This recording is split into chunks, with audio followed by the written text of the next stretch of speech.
Want to start with an opening statement about the summer and the season so far? Of course, I want to address something, of course, I think we get the elephant in the room. It's time for us to win some ball games, okay? I want to make sure that everybody understands that we understand that. I understand that more than anybody. But I will say this, it's been a very enjoyable off season. And what I mean by an enjoyable, we have been blessed with just a high energy, very positive approach, and it's been refreshing, to be honest with you, for me, and I'm very thankful for that. And I'm thankful for the opportunity to be the coach here. Thankful for the vote of confidence in our administration, Dr. Bennett, and of course Jeremy McLean. But we're not going to look back. And of course, there's an old saying: "Don't look back unless that's the direction you want to go." And I'm just excited about our upcoming season, and I realize that what's at stake, and I realize that of all people, someone that's grown up in Hattiesburg, somebody that played here, of course, has always just been a huge fan of Southern Miss athletics, but basketball in particular. Watching where the program went from the early '70s when Coach Turk took over from the year before, they didn't win a basketball game, to building to what it became. Of course, we've had some success since then. And my job is to win basketball games. My job is for us to compete for conference championships. And my job is to get us in the NCAA tournament.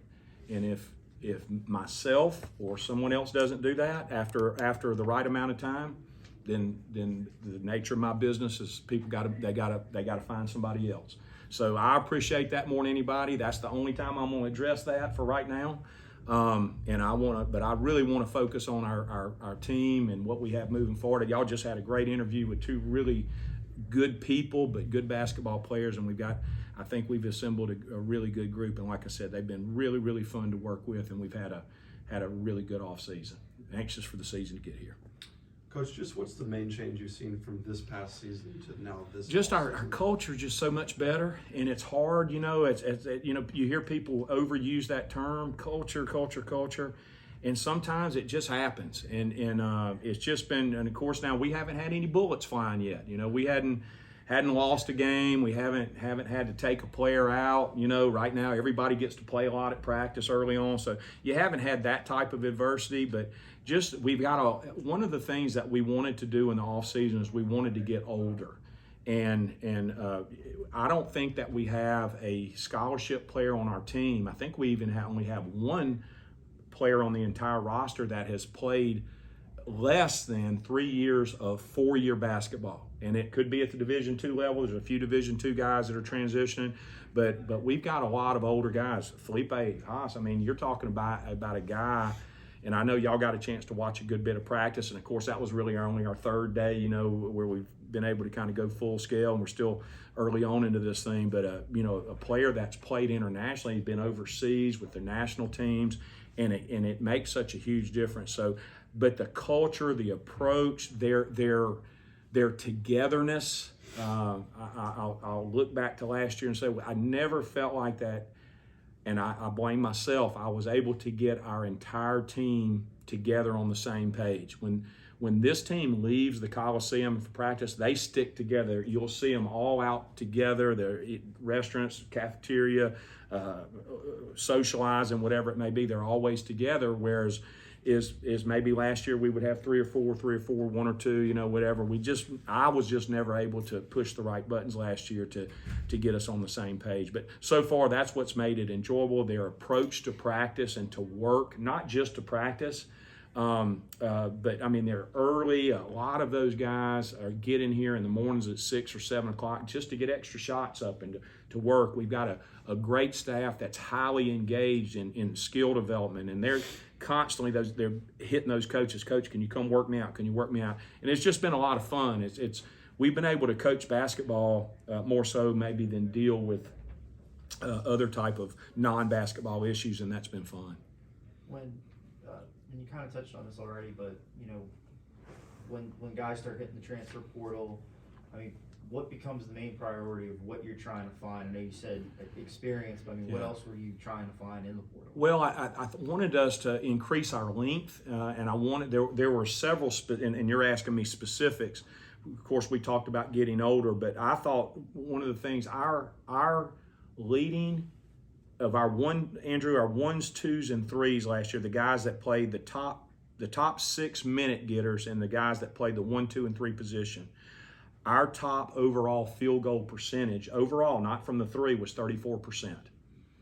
34%. So that's not going to have a chance to win a lot of games. So therefore, the translation for us is we got to get some guys that maybe can shoot it a little bit better. I don't think that all had to do with them being poor shooters. I think it had to do with just, maybe the ball didn't move or, whatever it may have been. There's a lot of factors in there.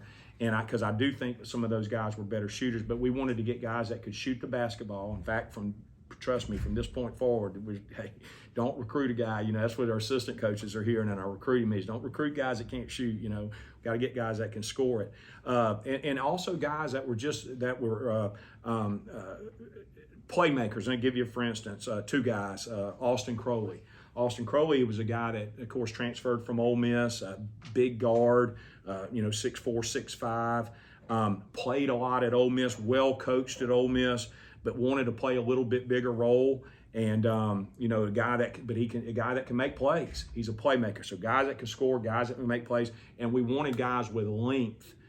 Guys, and I thought at times last year we would get overwhelmed in our guard position. And when I say guard, the 1, 2s, and 3s, I'm using the small forwards in there as I group together guards.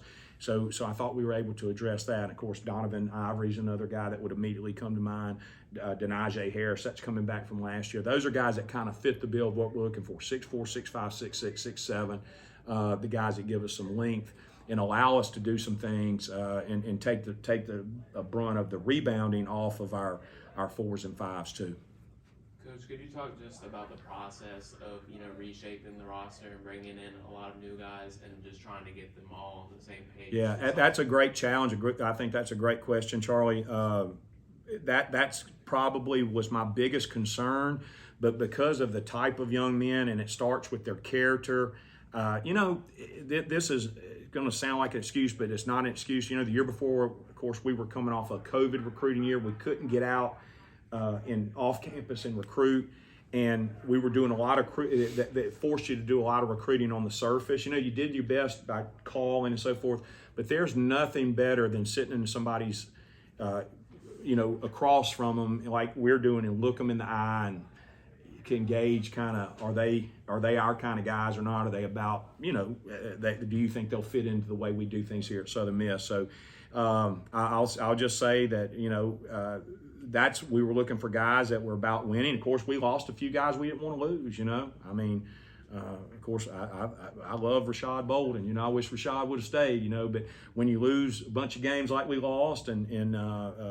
didn't do well, and we had some that that's just the way it was. Tyler Stevenson, some of those kind of guys. But anyway, but we had to move on, and it's a challenge again. The big challenge I thought when you bring kind of half of a roster back and then half of a bunch of new guys for them to kind of mix together. But that has been actually just a really silver lining that I think we're much further ahead in that area in terms of our team chemistry and bonding than I would have ever imagined.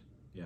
Of all these new guys, who's just been the most impressive to you so far? Well, I think, of course, you got some guys that came with some billing. Felipe, of course, who y'all have already talked to, and Neftali Alvarez. I'm sure y'all get to know him really well. Those are guys that have been very successful at the Division I level and put up good numbers. Of course, Austin Crowley from Ole Miss, he's really exceeded expectations. And Donovan Ivory is a guy that I think he averaged 13 or so for Wisconsin Green Bay last year, maybe off a half a point or so there, Jack. But he averaged roughly 13 or so a game for Wisconsin Green Bay, and he's really exceeded expectations. When you talk about it, he's a 6'6" guard that can shoot it.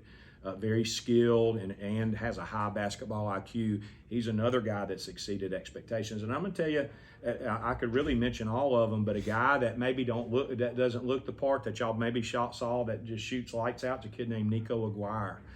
He looks like the neighborhood paper boy. He looks like the guy, like 10 or 11 years old out there. Of course, he's an older guy too. He's a guy that's played for the Chilean national team. Doesn't look the part. He'll fool you if he walks in here, but he can really shoot it and understands how to play. Marcelo Perez has been better than expected. So, and I think all of them they want to win, and that's what again makes it fun. Is they come in here every day with a very consistent attitude. They're likable, just generally in person. They're good people, and they're fun to coach. Coach, obviously, new roster, new staff. How does that change the way y'all play basketball now from a stylistic standpoint? I think, Glenn, we're going to be able to play this year closer. We're going to play this year the way, and there's several factors. I'll explain myself. We're going to play this year the way I wanted to play from the day we got here. We're without giving out too much to William Carey, our opener, and so forth. But we're going to play. We'll press a lot. You saw that probably in practice today.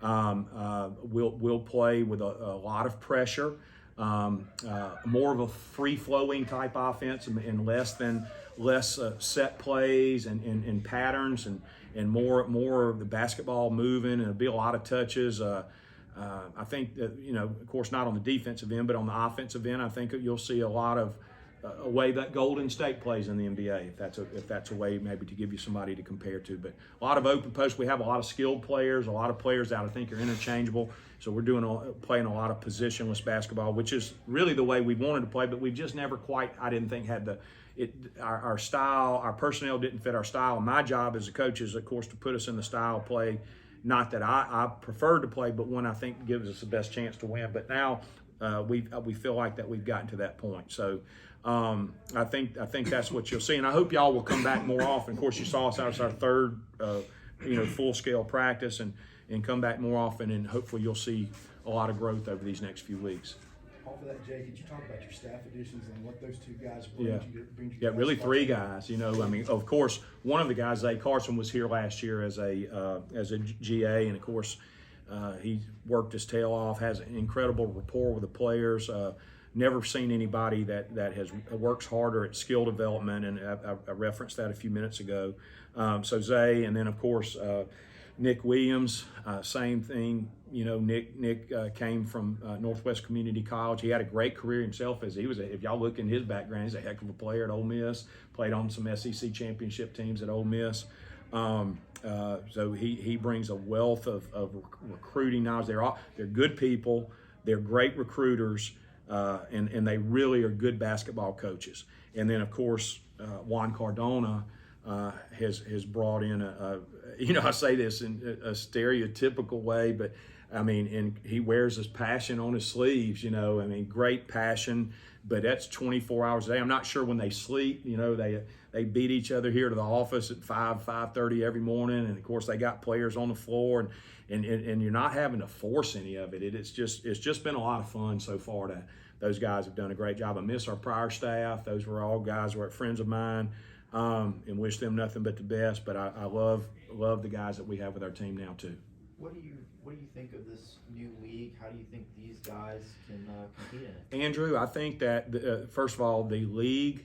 This is the way I would answer that. I think for us, switching leagues, whether to this or to the SEC, was coming at a good time. We needed a reset. We've struggled the last 2 years and lost a ton of close games and whatever.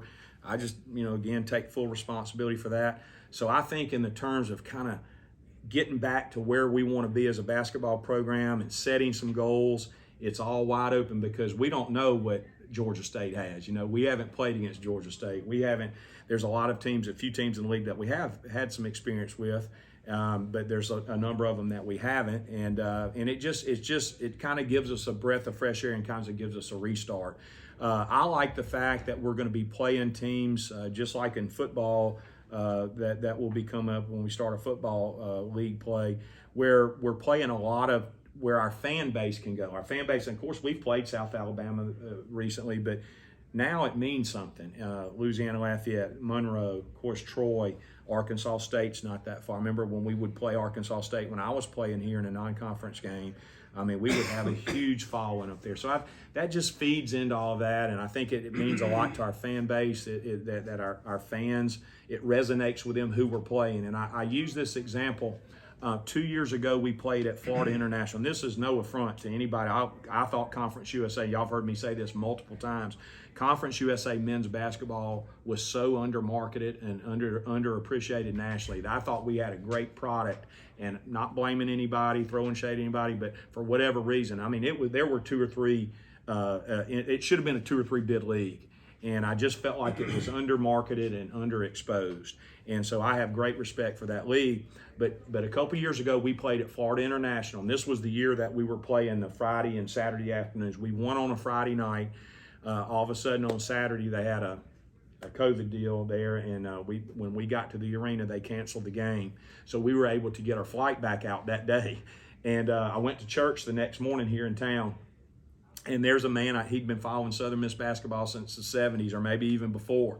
And he called me, Coach, man, that was a great win. Florida International had been in our league. They were very good. And he said, great win last night. And he said, but Coach, let me ask you, is Florida International, are they Division I? And that kind of said it all. For whatever reason, Glenn, when we transferred to Conference USA and some of the teams began to leave, the original Conference USA, you lost Memphis's and Louisville's and Tulane's and all those people, our fan base never caught on, that, and I'm not saying that's an excuse, but that just kind of was an eye-opener that day, and that's a true story. He went and asked if they were Division I, so I think all of that together, I'm excited about it, and the people that I've talked to across campus are excited about it, and I think that Jeremy McClain and Dr. Bennett and all the powers that be, I think they really knew what they were doing. Coach, you talked about Coach Cardona, but 5 players from Chile and Puerto Rico. Can you just talk about how that connection came to be? Well, it goes back a little ways, to be honest with you. When I was coaching at Southeastern Louisiana, I was recruiting in Miami. We recruited a number of players from that area, and one of my assistants had a strong relationship with Juan. And of course, I flew over to watch one of his players, and he and I just kind of hit it off. I mean, I recruited one of his players hard, and afterward he and I went to Hooters in Miami, and from that point forward we just hit it off and have stayed friends, and of course as the way things fell out with us after the season, and he just brought a lot to the table, and of course Felipe, and the reason that Felipe and Nefta, and then of course as a byproduct of those guys getting here, a few of the other guys, or all 3 of them, to be honest with you, for a total of 5, but Felipe and Nefta was because he had coached them in high school. And without Juan, those guys would not be at Southern Miss. And again, where we are, we need to get competitive quick. And so it made a lot of sense for me, but it went way beyond that. It wasn't just a knee-jerk reaction. It was something, to be honest with you, when I had come the first time, when I came from Southeastern Louisiana, and David Kiefer, one of my assistants from Southeastern, took the Southeastern job, stayed behind. Juan was the first person I had offered the job. And but at that time, he had gone to Mercer, and of course, Felipe had transferred from South Carolina to Mercer, and Nefta had transferred from Fairfield to Mercer, and almost the same identical situation that we're in now. Of course, then they got to be, they're like sons to him, and they've become like sons to me. They're great young men, not just those 2, and not just those 5, but we do have a strong, I think this year you'll probably hear some Spanish on the floor at times, and as I told Juan the other day, they were firing off at each other in Spanish. I said, man, I hope they're not cussing me, because I have no idea what they're saying. But they're good guys, and it starts at the top with Juan, but across those borders, even all of our other players have a great, not just for Juan, but they really have a great love and appreciation for our staff, taking me out of the mix. But they have because those guys just pour their heart and soul into them every day, and they care about them. And Nick mentioned the other day, he said, Coach, I loved it at Northwest Community College, but he said, I don't want to go back. I want to stay here. So we're fighting for our lives. We're fighting for our lives. Jay, Felipe Haase had a lot of suitors, obviously, before Yes. y'all brought him in here. Can you kind of speak to his skill set a little bit? Oh man, allows us to do some things on offense that we just have never been able to do, and not a lot of teams can. I mean, when I tell y'all, until he enrolled in the fall, till he got here the very first day, I was probably the most nervous guy in Mississippi, because in his situation, even though he had been here in the summer, that doesn't count. And until it got into the fall, till he enrolled in that first class in the fall and our school started, he could have really left. Wisconsin, Ohio State, Georgia Tech, I mean, big time. And, you know, and again, without the strong bond of Coach Cardona, we may not have been able to hold off, because the stuff that they were offering players these days, and the stuff that the the stuff I'm referring to, not illegal, but the NIL stuff, that we just don't have the resources to compete with. We had no chance. So I will tell you this, he turned down a lot to come here and be part of something. And I have to give Juan credit for making that work. And again, those are guys that have lived at his house. He and Neff to have lived at his house, and basically they look at him as a second father to them. And that it's good to see guys that will pass up some short-term finances and things like that. And of course, they're all, I'm certain, in need for doing maybe what they felt like was the right thing, you know, and blood being thicker than water, so to speak. I guess you guys are a little over a month out. I think so. Is that right, Jay? Yeah. What's kind of your biggest goals the next month? What would you like to see out of the team? You know, I think we've done a good job of just kind of implementing our basic system, but now we got to start fine tuning everything. A lot of mistakes that are of course I think all correctable, but you know, we mix our groups up every day, but you know, within the next week or so, we'll begin trying to put our first 7 or 8 guys together so they can develop that necessary chemistry. That's a big concern. Of course, we're running an entirely new offensive and defensive system, a system that I think fits what I want to do, but that's, I think, crowd pleasing, but also it really fits the personnel that we have. So I'm very confident and love what we're doing. But because it is new, you don't have guys that have been in the process for a year, 2 years, 3 years running the same stuff. They're all learning. So that's going to continue throughout the year. But I do like our progress, and I like the fact that how they pick things up. This has been probably, since I've been here, of course, it's a high basketball IQ group, and they pick things up real quick on both sides of the floor. So that's my biggest concern, though, is because we are learning a new system. Again, the chemistry of learning each other, and then, of course, learning a new system. Those are the things that we got to make sure that we continue heading in the right direction every day. Coach, I know at the end of the day, you know, you want to win. Excuse me. Got to win. Yeah, and make it to the NCAA Right. tournament, and that's the end goal. But if there's one thing that you just knew you could change from last year in the season, what would it be? That's a tough question. It would be, and we hit on it just a little bit earlier, but I think culture drives everything. Mm-hmm. And if I could go back and do a better job of somehow creating culture. Again, it's a very difficult thing. Of course, coaching as long as I have, you have some teams that just naturally had it. Like this team seems to just have a better feel for that type of stuff. But I would do a better job of team building, things off the floor. A lot. I needed to do a better job last year of meeting with players that were maybe problem players individually, and I just don't think I did a great job. I know I didn't. Of course, the results are what they were of managing that. But if I could go back and redo it, I would do a better job of that. I would have to do a better job. Yeah. Anything else for Coach? I appreciate y'all being here. Jack, I don't know if you want to set something up weekly, but even if you want to, we'd welcome you guys to come. But if y'all